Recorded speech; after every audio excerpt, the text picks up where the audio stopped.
Boa tarde para todos. É bom olhar nos olhos de vocês e sentir a alegria que nós todos estamos aqui unidos para aprendermos, progredirmos e prosperarmos com os conhecimentos. Os gregos tinham no frontispício, que é a parte de cima, frontal do templo de Delfos, que dizia: conhece-te a ti mesmo por ti mesmo, e conhecimento é poder. A nossa proposta de hoje é dedicada a todos vocês, na expectativa que vocês possam compreender o que eu estou compreendendo. Porque à medida que eu estudo, cada dia, Wilson, que eu estudo, eu me deparo e me surpreendo com a inteligência de Deus. Quanto mais eu estudo, Paulo César, mais eu percebo a grandeza do Pai. Mais eu vejo suas nuances da sua inteligência, da sua criação, da sua sabedoria, Paulo Roberto.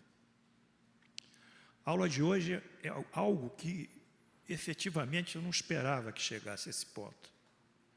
Ela vai se dividir em dois aspectos. O primeiro aspecto é um aspecto ligado aos mecanismos que regulam a Terra. A geografia, a biologia da Terra, as composições químicas, o clima, a temperatura, são fenômenos que regulam a Terra para que ela seja habitável por nós. O oxigênio, CO2, etc. Então, essa primeira etapa, a primeira fase, é uma fase que vai abranger esses conhecimentos gerais. A segunda vai mostrar que os espíritos controlam os fenômenos da natureza. Não sou eu que estou dizendo isso. Eu tenho a bibliografia disso, eu tenho os trabalhos referenciados. Então, eu espero que vocês entendam a grandeza da criação de Deus e toda uma sorte de fenômenos que nos passam despercebidos, mas que são efetivos e muitas vezes concretos. Então, saudando meus amigos aqui da mesa, vamos a essa aula que é uma aula que abala todos nós. A Livereza também ali no cantinho. A teoria de Gaia, a Terra é um ser vivo, a atuação dos espíritos superiores e os da natureza, os elementais. Próximo. Próximo, Vitor. Essa aula é dedicada a James Lovelock, 1919-2019. Ele fez 100 anos e morreu com 100 anos. Ele é um cientista, ele é um biólogo, ele é um ecólogo, ele é um bioquímico. A teoria de Gaia foi criada por ele, revolucionou as concepções a respeito da Terra. Revolucionou de tal forma que as comunidades acadêmicas rejeitaram ele, Paulo César. Não queriam que ele colocasse essas coisas. Sabe como são os acadêmicos? A universidade, né? Enfim, então rejeitaram ele, ele se tornou um cientista independente, né? Que não está ligado a nenhuma academia. Próximo. Essa aula é dedicada a todos os meus alunos, meus companheiros, todos vocês que me motivam a estudar e trabalhar. Próximo. Essas são as referências bibliográficas que eu coloquei na aula. Lá em cima, o Livro dos Espíritos, a Gênese, esse trabalho do James Lovelock, Gaia, um novo olhar sobre a vida na Terra. Um novo olhar sobre a vida na Terra. E Dr. Franz Hartmann, que publicou isso ainda no século XIX, em 1800 e pouco, Os Elementais. Próximo. Aí está a imagem de Gaia. Gaia é a divindade construída pela mitologia grega e representa para nós a organização, a criação e a ordem. Então, Gaia criou toda a natureza, tudo que existe, que se manifesta dentro do nosso mundo da Terra. Próximo. Precede na criação caos, é outra divindade grega. Mas caos está representado por esse emaranhado de fios.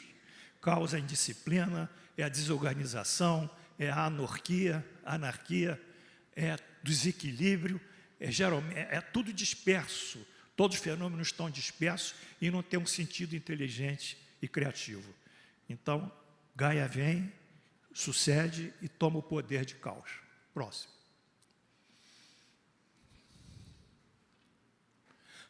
Próximo.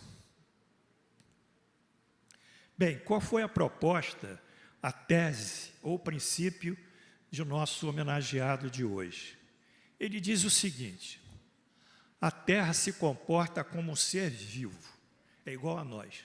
Nós temos absorção, metabolização, excreção e reprodução. São os quatro índices que caracterizam o ser vivo, praticamente. Enfim, é um ser vivo. Ela é autossustentável, quer dizer, ela sozinha, pelos mecanismos que ela coloca, que na medicina nós chamamos de homeostase, ela sozinha se ajusta e se adapta às agressões e aos desequilíbrios que existem. Ela se organiza por si própria, como ser vivo.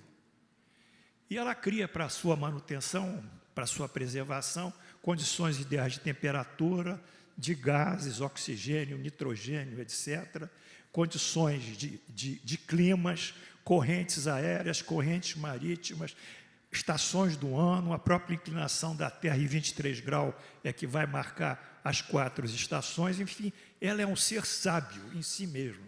Se o homem não existisse, ela continuaria a existir, porque ela é autossustentável na sua, na sua geologia, na sua fisiologia, pode ser na sua bioquímica, enfim, em todos os mecanismos que ela se mantém.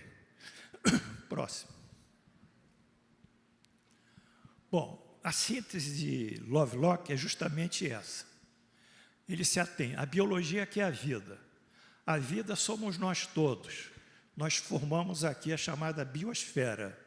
Todos os seres vivos que vivem no mundo constituem a biosfera, desde os vegetais mais primitivos, que são as bactérias anucleadas, né?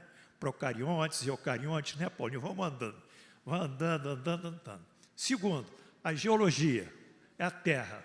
A Terra tem uma temperatura, tem um núcleo onde tem o magma, enfim, tem toda uma sorte de estruturas de solo, de rochas, que possibilitam o assentamento da vida. E terceiro, a química, que é a composição dos elementos, sobretudo os gases que estão contidos na nossa atmosfera. Então, esses 3 elementos, ou esses 3 índices, é que vão constituir o princípio ou a tese de James Lovelock sobre a Terra ser autossustentável. Está gostando? Está difícil? Não, né? Tá bom. Não, eu vou falar devagar, então. Vocês estão entendendo? Senão eu estou tentando devagar. Vamos lá. Vocês são meus alunos. Vamos, próximo. Aí é a interação de nós, seres da biosfera, nós somos seres vivos, com a Terra. Nós interagimos com a Terra. A Terra nos fornece condições climáticas e gases, sobretudo o oxigênio, que é essencial para a nossa vida.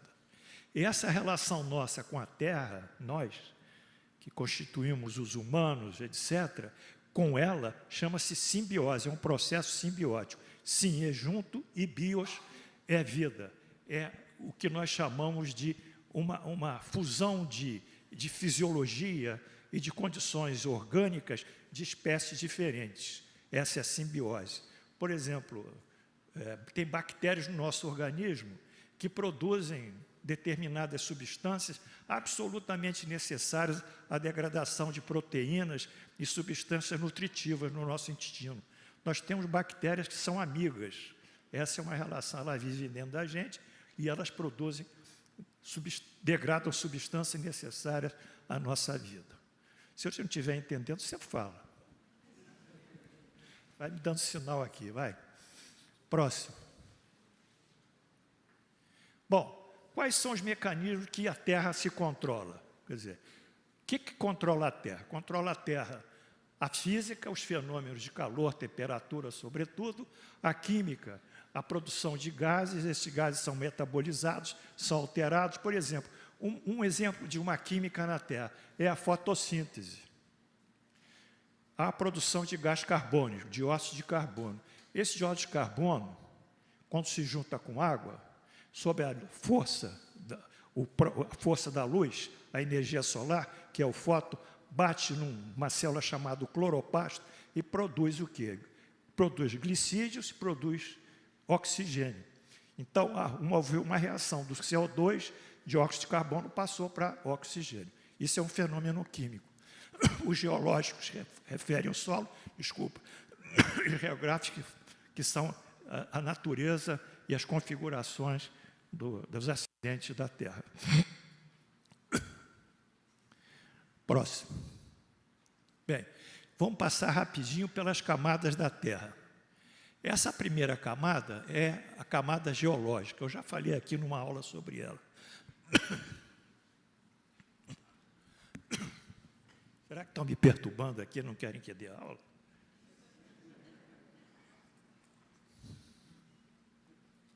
Eu tenho que dar essa aula para vocês e para todo mundo, não adianta. Bem, vocês veem ali em cima, a Terra tem a crosta, que tem 70 quilômetros, somos nós aqui, e uma profundidade de 70 quilômetros.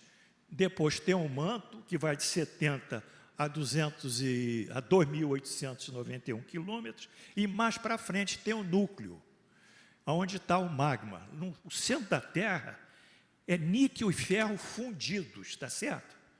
Em estado líquido, preste atenção, ali é tão alta a temperatura que nenhum metal pode suportar, então ele se dissolve, ele vira líquido, e são 6.500 graus.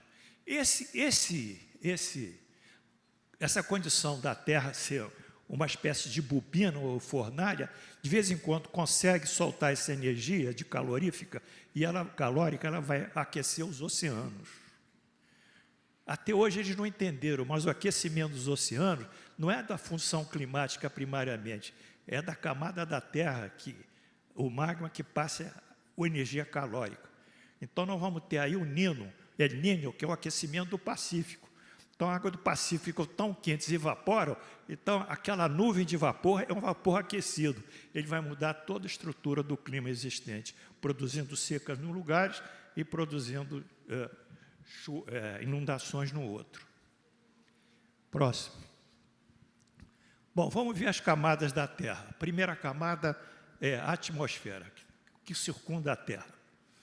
Próximo. Aí está a atmosfera, um céu azulzinho, não está? Não está o céu azul? Esse é o oxigênio. O oxigênio é que dá a cor azul ao céu. Então, na atmosfera, nós temos aqui os gases: nitrogênio, hidrogênio, oxigênio e dióxido de carbono. Está aqui. Quando a luz solar cai sobre essa camada gasosa, ela é filtrada, a radiação solar é filtrada, sobretudo os raios ultravioletas. Então, ela já é uma espécie de blindagem da Terra, para evitar que determinadas radiações cheguem aqui, porque elas chegando matariam os seres vivos. Segundo, a atmosfera, ela regula a temperatura pelo efeito estufa. Vocês aí, no fundo, todo mundo, ouve o efeito estufa, que é uma coisa horrorosa. O efeito estufa é um fenômeno da natureza. Isso nós vamos estudar. O efeito estufa é que permite que a temperatura na Terra não caia para uma condição mínima de menos 19 graus e congele tudo. Tem que manter o calor na superfície da Terra. Esse é o efeito estufa natural. Existe um outro que está a caminho, mas na regulação da Terra, esse é o efeito estufa, que tem na base a atmosfera. E também, como ela é uma camada gasosa, ela nos defende do impacto de corpos celestes, meteoros, que quando caem, se tornam incandescentes, né? Ele não vem como um todo, não vem maciço, como uma massa, ele vem com uma força que ele se queima na atmosfera e se desagrega. Bom, então essa é a camada que nos defende. Próximo. A litosfera, lito é pedra. É a camada de rocha e de solo, está aí, ó. A função dela é assentar a superfície da Terra. Próximo. A hidrosfera, água, aqui eu tenho um ciclo de transformação da água aqui. Vamos começar aqui por baixo, aqui tem os lençóis d'água, está vendo? E aqui são os oceanos e lagos. Então, essa água, ela passa para os oceanos e lagos, aí evapora, forma a nuvem se condensa, há uma outra forma de evaporação que vem dos vegetais, da superfície das folhas, elas produzem gotículas e também sobem. Então, essas condições de gotículas d'água e vapor d'água no céu sofre com resfriamento, se precipita, vira água, e se for resfriamento abaixo de zero, vira neve e gelo. Então, esse é o ciclo da água. Próximo. Esse aqui é o nosso ciclo, é a biosfera, o ser vivo. Biovida, esfera de esfera. Esse ciclo aqui é muito criativo. Olha aqui, eu vou começar pelo número 1, olha lá. Produtores, tá? Vem a luz do sol, a luz do sol bate no vegetal. O vegetal cresce. Ele vai servir de nutriente para quem?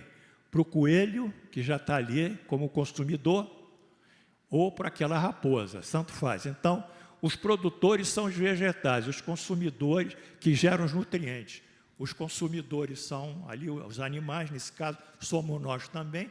Depois de comermos, etc., há uma decomposição que forma ali fungos e cogumelos, e depois os sais minerais. Então, esse ciclo vai sendo...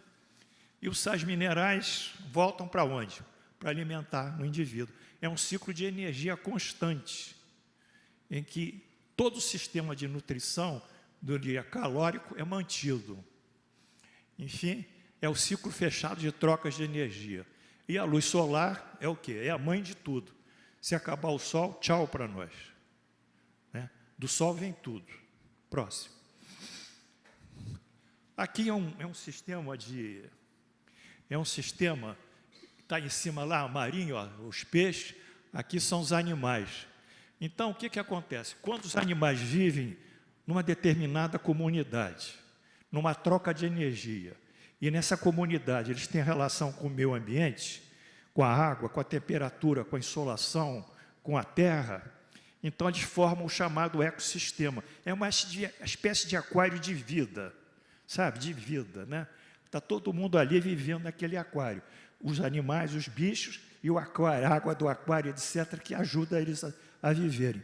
Então, o ecossistema é um conjunto de organismos vivos e mais os não vivos, que são abióticos, bióticos e abióticos. Então, vocês vão ouvir ecossistema, sistema, você vai que é um sistema fechado de vida, ligado à natureza. Próximo. E, finalmente, o último escudo são as forças magnéticas em torno da Terra. A Terra é defendida por magnetismo. Esse magnetismo é que funciona com a bússola. Se não houvesse esse magnetismo, não teria a bússola, né? Esse magnetismo são correntes eletromagnéticas que nos defendem, sobretudo, das chamadas tempestades solares. O Sol aquece, explode, solta nêutrons, soltam, sobretudo, nêutrons. Essas substâncias vêm para cá com energia, e se não tiver um escudo eletromagnético, essa energia vai penetrar e vai alterar nossos rádios, televisão, luz, etc. Volta e meia tem uma tempestade dessa solar que altera, mas a camada eletromagnética nossa defende dessa energia eletromagnética também. Então, são esses, né? São esses um instantinho, são esses as diversas camadas externas da Terra. Está claro isso para vocês? Nós estamos vendo que tudo está regulando, né? Essa é a minha proposta, é mostrar para vocês que essas coisas não são fortuitas, elas regulam, né? Tem uma inteligência primária, causa primária de todas as coisas, é isso mesmo? Inteligência suprema mesmo? Então, tem isso. Próximo. E, finalmente, tem uma camada que a ciência não aceita, mas nós, espíritos, sabemos disso. Porque nós somos seres pensantes, tá? Quando nós pensamos, nós geramos uma energia. Bom, essa energia é tão sutil que ela não pode alterar uma matéria densa como essa, do nosso pensamento. Mas em torno da Terra tem o chamado fluido espiritual, é um éter que circunda a Terra. Quando nós pensamos, nós impactamos esse éter, tá certo? Com o pensamento. Imagine um vapor, então estamos jogando energia naquele vapor. Aquele vapor pode ficar mais denso ou mais rarefeito. Dependendo da nossa mentalização, aquele vapor vai ficar pesado ou aquele vapor vai ficar mais leve. Essa interação do pensamento do homem, são 8 bilhões de indivíduos hoje na Terra, esses 8 bilhões jogando o pensamento para esse fluido espiritual que circunda a Terra, vai gerar o quê? Uma energia.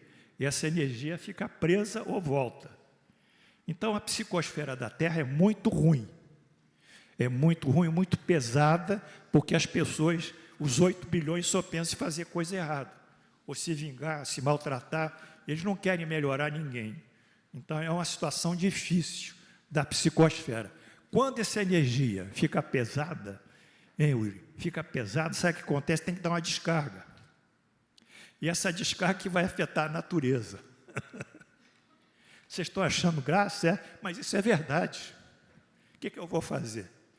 A gente tem terremotos, acidentes sísmicos, fenômenos cataclismáticos que são produtos do pensamento do homem acumulado. Isso é um curto-circuito. Quando ficou pesado lá em cima, descarrega e bate aqui na matéria. Nós temos que pensar muito nisso, né? Então, essa é a última camada nossa, que é a camada do mundo espiritual e que os cientistas não aceitam, mas nós aceitamos. Vou mandar rapidinho também, que tem muita coisa. Agora, vamos ver as funções outras que regulam a vida na Terra. Rapidinho. A atmosfera, eu já falei que a atmosfera. Mas a atmosfera, eu estou repetindo aqui, porque tem o nitrogênio na atmosfera. Qual é a função do nitrogênio?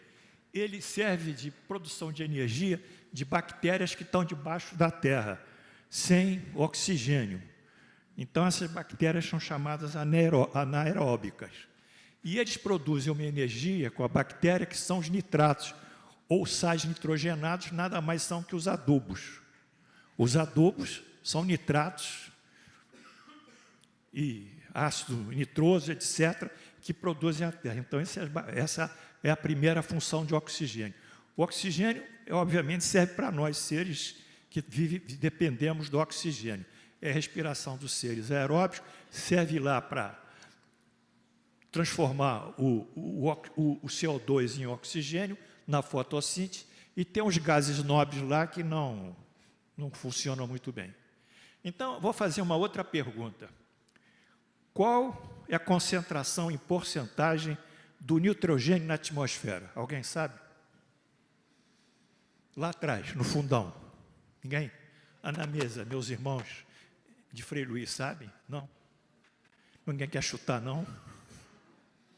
Beleza, você que é ator, chuta. Não, nitrogênio. É isso mesmo. 70 e poucos por cento, 75, 70% é nitrogênio, 70 e poucos. E o nosso oxigênio? 21%. E o gás carbônico, CO2? Vocês sabem? Não? Posso me encostar na mesa aqui? Posso? É que eu vou falar que a mídia não fala. Vou me encostar aqui para não cair, hein? 0,035% CO2 na atmosfera. Vou repetir, 0,035% CO2. Bom, então essa é a composição da nossa atmosfera.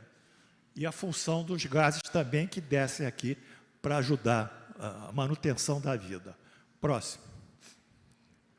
Agora vamos estudar rapidinho também o ciclo do carbono, porque a gente fala tanto em carbono, né? Carbono para cá, carbono para lá. O carbono ele tem 2 ciclos na natureza. Um ciclo que vai para a vida, que é o biológico, e um que tem as rochas e o solo, que é o geológico. Então, ele circula em 2 níveis, bio, de vida, e geológico. Estou vendo aqui alguém da família Neiva aqui, quer levantar o braço aqui? Ótimo. Neto do Paulo Neiva, sabia? Vamos levantar ali, levanta aí o neto do Paulo Neiva. Olha, nosso irmão. Que maravilha, né, Paulinho?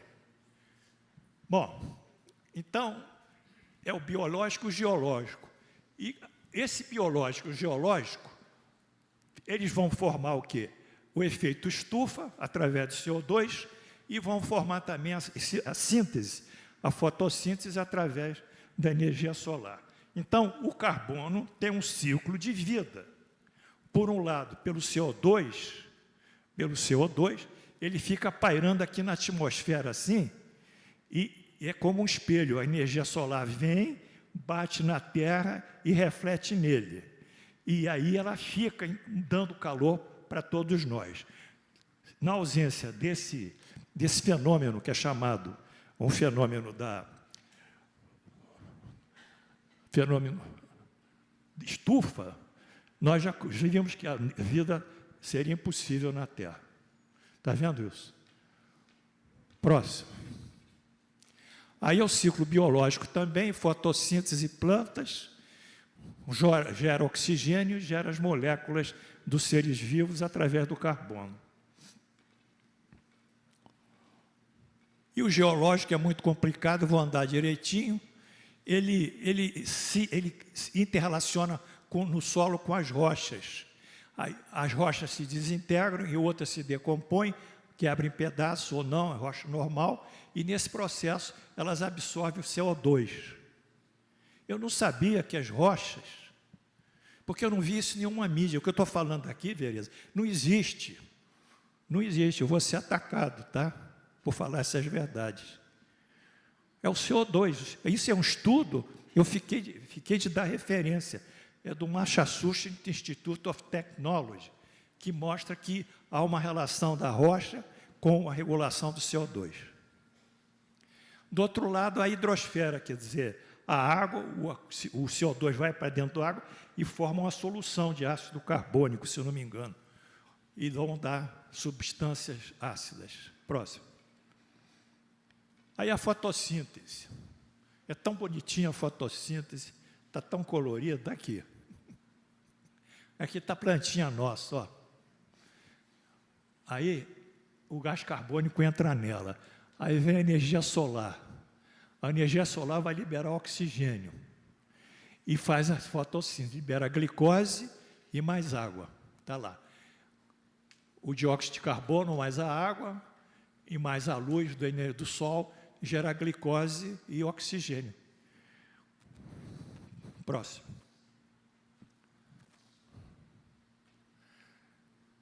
Bom, aí é um negócio complicado agora. Vou pedir uma água. Efeito estufa. Vereza, ninguém fala isso, Vereza. Será que eu vou ser atacado, Vereza? Eu queria fazer uma pergunta, professor.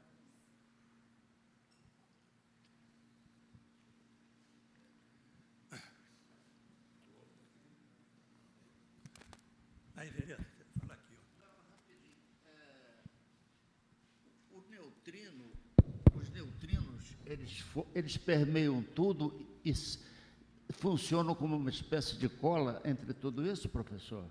Eu não sei, eu sei que o neutrino, nenhuma substância da Terra impede que ele penetra em tudo. Ninguém sabe, Paulinho está falando, não sei. Tá Sei bom. que ele penetra em tudo. Não é? Bom, obrigado. Quem? Quem que tu ouve ali? 15 minutos. Não, não dá não. Você vai me dar mais um pouquinho. Efeito estufa, está dizendo que só tem 15 minutos. A parte principal aqui ainda vai chegar. Bom, efeito estufa, radiação solar. Vamos pular isso aqui mais uma vez? Esse aqui é o efeito estufa. Olha lá, o Sol vem de cima, ele bate na Terra, uma parte sai pelo calor, para fora da Terra como espelho, e a outra, número 3, fica na atmosfera da Terra, esquentando a Terra para que ela seja habitável. Esse é o efeito estufa natural. Há um outro que está sendo criado, que tem que ser estudado, mas na minha aula de hoje, eu vou estudar o efeito natural da natureza, o efeito estufa, que é um fenômeno da natureza. Próximo. Aí o balanço energético, quer dizer, quanta energia solar cai, quanto é absorvido no solo, quanto é absorvido no oceano, etc, etc. Próximo. O efeito estufa garante a manutenção do calor na Terra, mantém a temperatura compatível com a vida, e caso não existisse o efeito estufa, a Terra apresentaria temperatura inferior a menos 15 graus. As águas ficariam congeladas e a vida impossibilitada. Então, o efeito estufa é absolutamente necessário à vida na Terra. Próximo. Bem, no que toca os oceanos, eu queria dizer o seguinte: os oceanos, só vou ficar aqui nesse nível, ele tem tantas funções, mas vou ficar aqui, ó. Algas marinhas, fotossíntese, produzem 76% do oxigênio do mundo. Vocês sabiam disso? Dizia que a Amazônia é o pulmão do mundo. A Amazônia não é o pulmão do mundo. O pulmão do mundo são as algas marinhas. A Amazônia produz 6% de todo o oxigênio dela. Pelo contrário, com aquelas queimadas, o oxigênio que ela está produzindo está sendo utilizado para queimadas. 16% são todas as florestas. Então, o grande pulmão do mundo, vamos desmistificar também, são os oceanos. Próximo. Aí são as correntes marítimas, que vão também um sentido de vida. Próximo. Correntes quentes vêm do Equador e frias vêm dos polos. Tem um gráfico sobre isso aqui. Correntes quentes se formam nas zonas equatoriais e se deslocam para as zonas polares, lá para cima. E as frias se formam das polares e deslocam para aí. Então, mantém um sistema de trocas de calor, equilíbrio térmico. Próximo. Aí são as correntes marítimas e quentes e frias, está aí uma porção delas. Próximo. Corrente de ar. As correntes de ar estão baseadas na diferença de temperatura. O ar quente é mais leve, o ar frio é mais pesado. Aí o balão subindo. O balão é subindo. Tem gente aqui na mesa que fazia e soltava balão. Eu não posso dizer quem é, mas eu sei que era um grande baloeiro. Ali subia, aí aquece o ar quente sobe. É o empuxo. Próximo. Também tem a diferença de pressão das correntes. Próximo. Bom, vocês sabem que nós temos rios voadores no Amazonas? Hein? Vamos ver aqui o gráfico. Olha aqui. A evaporação que vem lá em cima, está vendo aqui? Ó, evapora, ele é trazido por correntes aéreas para aqui, para o sul, bate lá nos Andes, volta, entra aqui, aí chove no sul, sudoeste, etc. Então, esses rios aéreos, que são grandes massas d'água, que são trazidas da Amazônia para o nosso país e para os Andes, nos Andes eles formam as nascentes de muitos rios, é absolutamente necessário. Os estudiosos acham que as correntes, os rios aéreos, têm um volume de água maior do que o Amazonas. Próximo. Equilíbrio e harmonia dos fenômenos da natureza, ação dos espíritos. Aí é que é o meu lado. Aí chegamos lá. Vocês viram tudo, né? Como a Terra está se movimentando em todos os níveis que eu coloquei aqui. Agora, vamos ver a participação dos espíritos. Já que aqui é uma casa espírita, eu tenho que falar na participação dos espíritos. Senão o Wilson vai brigar comigo. Te convidei para você falar nada e não falou nada de espiritismo. Então, vamos lá.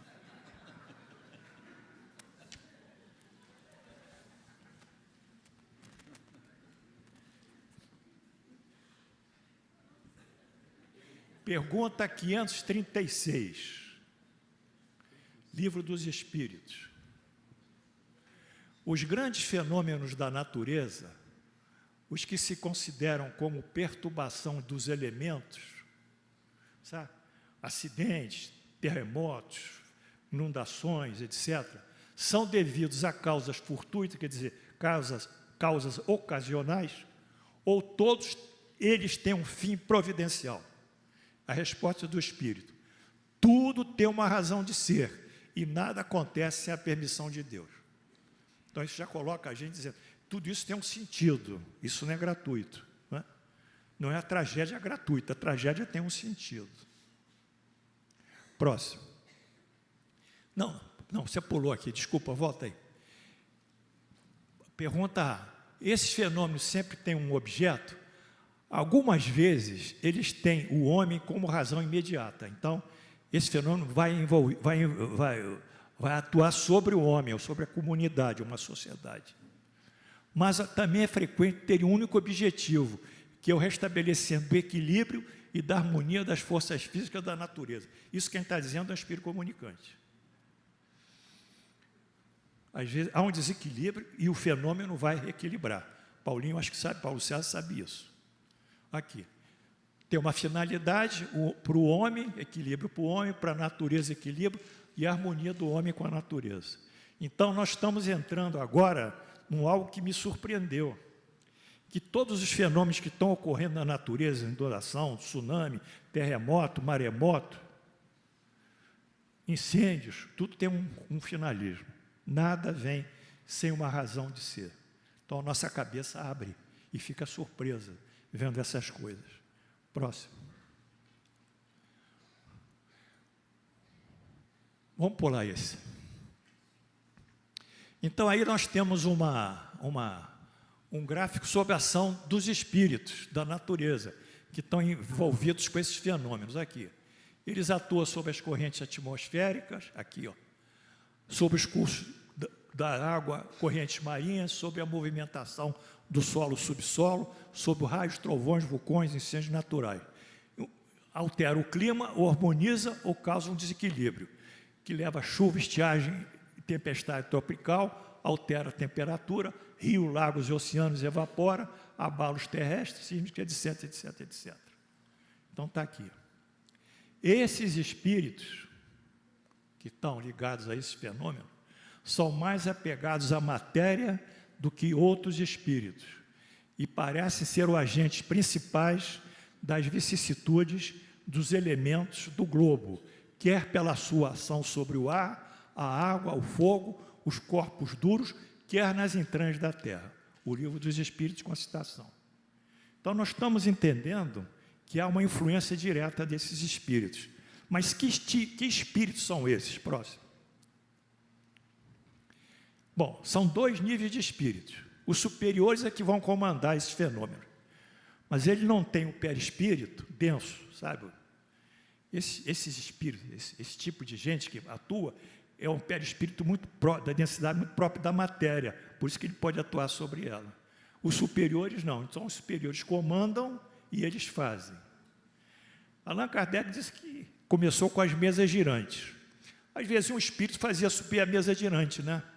Imagina, Paulo, 1 milhão de espíritos. O que não vão fazer subir? Vão subir uma ilha no Pacífico. Que força física! E isso que eles fazem, da natureza. Próximo. Bom, isso aqui eu vou ler agora. Segura aqui. Faço questão lá. Essa é a parte nobre. Cadê o... Está aqui, está aqui. Bem, essa aqui é a parte nobre. O Wilson vai me dar um tempinho, porque isso aqui é... Eu andei para falar sobre isso. Estudo especial, espíritos da natureza. Espíritos da natureza, elementais. Allan Kardec. Pergunta 538. Os espíritos que presidem os fenômenos da natureza formam categoria à parte do mundo espiritual, quer dizer, são fora do mundo espiritual? Serão seres especiais ou espíritos que foram encarnados como nós? Resposta: que serão o que foram. Ou seja, esses espíritos ainda serão da natureza, ainda serão espíritos como nós. E outros já avançaram, evoluíram e ficaram como nós. Então, são espíritos de uma escala evolutiva. 538A. Esses espíritos pertencem a ordens superiores ou inferiores da hierarquia espiritual?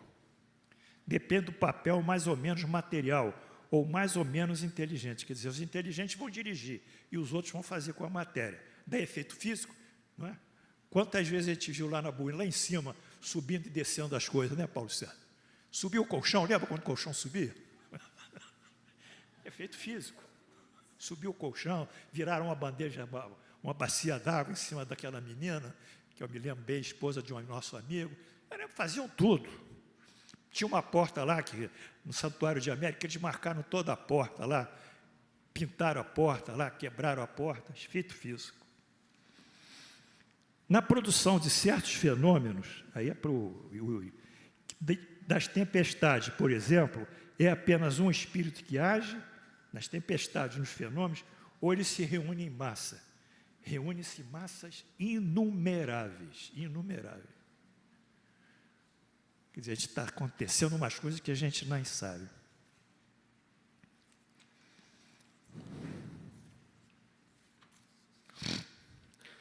Vamos ver aqui algumas citações.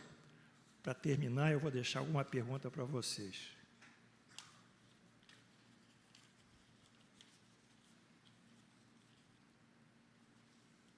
Allan Kardec. Outras citações. Ramatiz, sobre esses espíritos, não possuem forma, nem, obviamente, individualização, não tem uma personalidade. Constitui um reino de entidades ainda não humanas. Não são humanos. Eles são animais, são a última escala dos animais. As últimas escalas, né, não humanas, são vinculados a determinados campos magnéticos e vibratórios, semelhantes em frequência aos elementos do fogo, do ar, da terra e da água. São as salamandras, os silfos, os gnomos e os doentes e as ondinas. Quer dizer, a energia deles vai se adaptar, cada um tem uma especialidade, igual na medicina, um é obstetra, outro é ginecologista, outro é neurologista. Então, cada um deles tem uma energia própria, que vai entrar numa faixa energética desses elementos, fogo, ar, terra e água. Esses espíritos da natureza estagiam nesses sítios vibracionais do astral, à espera de um corpo hominal. Quer dizer, um dia eles vão se tornar um espírito propriamente dito, porque não tem ainda livre-arbítrio, como nós temos, não tem uma visão de sermos consequentes, como nós somos, temos livre-arbítrio, tem uma visão de sermos consequentes e tem uma concepção de Deus. Eles não têm nada disso, eles são quase uma energia pura, em formação. Esses espíritos da natureza estagiam nesses sítios vibracionais, à espera do corpo hominal. São servidores do reino da natureza. Eles trabalham na natureza, na mata, etc. Aqui eu rendo minha homenagem à Umbanda, porque a Umbanda trabalha com esses elementos da natureza. O caboclo lá, um caboclo da mata, ele trabalha dentro da mata com os elementos os elementais da mata. O outro na pedreira, que é o Xangô, também trabalha. A ondina trabalha na água doce. Vão andando, cada um na sua energia. E na Umbanda, eles chamam esses líderes desse grupo da natureza, dos elementais, para ajudá-los. Mas nem sempre isso é feito de uma maneira benéfica, né? Tem as coisas viradas. Mas há uma relação de tudo que eu estou falando com a linha umbandista. Trabalha com as energias da matéria. André Luiz, esse é homenagem ao Wilson. Libertação. Libertação. O conjunto de leis que rege a vida estabelece que ela se inicie nas formações primárias da condensação da energia. Quer dizer, o homem começa com o átomo, né? Do átomo ao arcanjo, isso é uma onda. Mas ali, aquela matéria ainda geológica propriamente dita, aqueles minerais, eles gradualmente vão ter um princípio mais inteligente que vai transformá-lo pouco a pouco. Então, esses espíritos seguem uma sequência de ordem absoluta nos encadeamentos dos processos que a matéria é submetida para formar o organismo vivo. Quer dizer, do mineral vai passar para o vegetal e o vegetal vai passar para o animal. Não tem jeito. Todos os espíritos sabem disso. Finalmente, a última conclusão Eu espero que vocês aprenderam nisso comigo, porque isso é de arrepiar. É arrepiar. Quer dizer, está acontecendo uma série de coisas que a gente não tem noção. Não tem noção. A gente é bombardeado por uma mídia que não informa nada para a gente. Pelo contrário, desinforma. Então, a gente tem que respeitar e bater a cabeça no chão, respeitar Deus, agradecer pela generosidade que Ele nos trouxe, a doutrina espírita e outros espiritualistas também, que são pessoas que investigam e estudam. Última referência é do Lobsang Rampa. Eu não vou falar porque o tempo é pouco, mas o Lobsang Rampa foi um cara que morou no Tibete. Ele tem aqui um livro chamado A Caverna dos Antigos. Isso é o mais importante. Na realidade, os elementais formam uma espécie entre os homens e os animais, tá certo? Está aqui o cachorro, está aqui o homem. Ele está transitando do animal para o homem. Ele não está mais nem no animal, mas também não está no homem, o espírito dele. Está claro isso para vocês? Mas quando apresentam a forma humana, o intelecto permanece em situação rudimentar de inteligência. São embriões das mentes humanas. Eles podem começar a querer formar um perispírito humano, mas eles não têm inteligência, não têm razão. Nós pertencemos ao princípio inteligente do professor Kardec, que são todos os seres que têm razão. Todos os seres de razão nesse mundo lá, no mundo extraterrestre, são espíritos já constituídos num progresso. Nós temos razão, os animais não têm razão, não conseguem. Os elementais, pois, são centelhas de vida, pequenas chafes de vida, individualizadas, com uma etapa primária de evolução cumprida, cumpriram esse pedaço aqui. A outra maior e mais rica vai ser vivida quando se tornarem espíritos. São, portanto, espíritos em escala subhumana da evolução. Em escala subhumana da evolução. Por isso que eles podem ter esses efeitos físicos. Os elementais são seres que, saídos da irracionalidade total, ajustam-se à necessidade de evolução, atraindo a sua constituição perispíritica, os atos movidos de um determinado tipo, preponderante da vibração ondulatória. Então, eles estão evoluindo, vão formar daqui a pouco uma razão, o início de uma razão, e tudo isso vai mudando o perispírito, que o perispírito é uma modulação, ó, daqui. É isso, professor Paulo? É modulação daqui, aqui, ó. Um dia a gente pode ver doenças perispirituais, mas é daqui, né?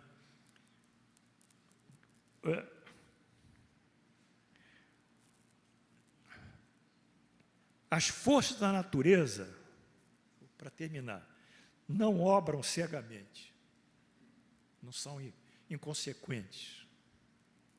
E nem ao acaso, também nada faz sem uma motivação, mas são dirigidas por agentes espirituais, superiores deles, dos elementais, sábios e amorosos, que orientam a todos os seres em aprendizado, fazendo com que o seu aprendizado auxilie a natureza. Miríades de entidades, nos mais variados graus evolutivos, estão em constante trabalho, constituindo células, guiando organismos em sua formação, modelando e colorindo flores, selecionando fatores e etc.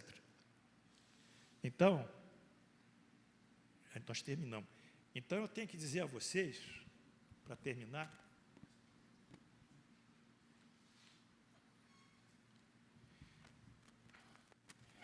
que a influenciação dos espíritos sobre nós é muito, muito maior do que nós pensamos. Muito. Há um problema lá de obsessão, que são as influenciações, ou de inspiração, ou de mediunidade, tudo bem. Mas no dia a dia, na natureza, esses espíritos também trabalham. Então, não há um milímetro, 1/1000 de milímetro que não tem uma influenciação dos espíritos, que estão em trânsito conosco. Se nós quisermos galgar, né, crescer, né, isso aqui não é autoajuda, isso aqui é a razão que estou colocando a vocês, é a razão, Se todo mundo quiser crescer, que estude, que entenda essa movimentação e que pratique. A base de tudo isso é o amor. Mais do que o intelecto, o amor é mais do que o intelecto. Né? A caridade é mais, é o suprassumo de tudo. Mas se nós tivermos essa intelectualidade e essa razão, nós já entendemos que os elementais existem. Allan Kardec não abriu muito isso. Se a gente pegar no Livro dos Espíritos, está meio fechado. Porque talvez os espíritos que eram prudentes não queriam que isso fosse divulgado. É muito provável. Mas a gente pegando um fio aqui, outro fio ali, juntando aqui, juntando ali, nós entendemos então que existem seres que não são humanos, são seres que transitam entre os animais e os humanos, que atuam com massa de energia, com uma força na natureza e que colaboram para a estabilidade do clima, da temperatura, dos cursos de água, dos níveis do oceano, enfim, existe tudo isso. Isso rompe muitas vezes, é porque um dos fatores que gera os cataclismos, vocês vão entender um dia, é o pensamento, são as más ações do homem. Planetas não têm mais cataclismo, planetas não têm mais fogos, incêndios, planetas são sublimes, porque os habitantes também são sublimes. Enfim, o mundo é um reflexo das nossas atitudes, mas eles se defendem, como James Locke falou, para a sua sobrevivência. Mas nós temos que entender a gravidade de cada ato nosso, de como nós devemos viver. Como nós devemos viver e como nós devemos trabalhar e ajudar, porque a síntese da aula toda é só uma coisa, é a caridade. Nós estamos aqui, a mesa está aqui por caridade. Vocês aqui são os nossos alunos, são os nossos participantes desse banquete, a lei do Paulo Inácio. O grande banquete nosso é a caridade. Obrigado a vocês por tudo, que Deus nos abençoe.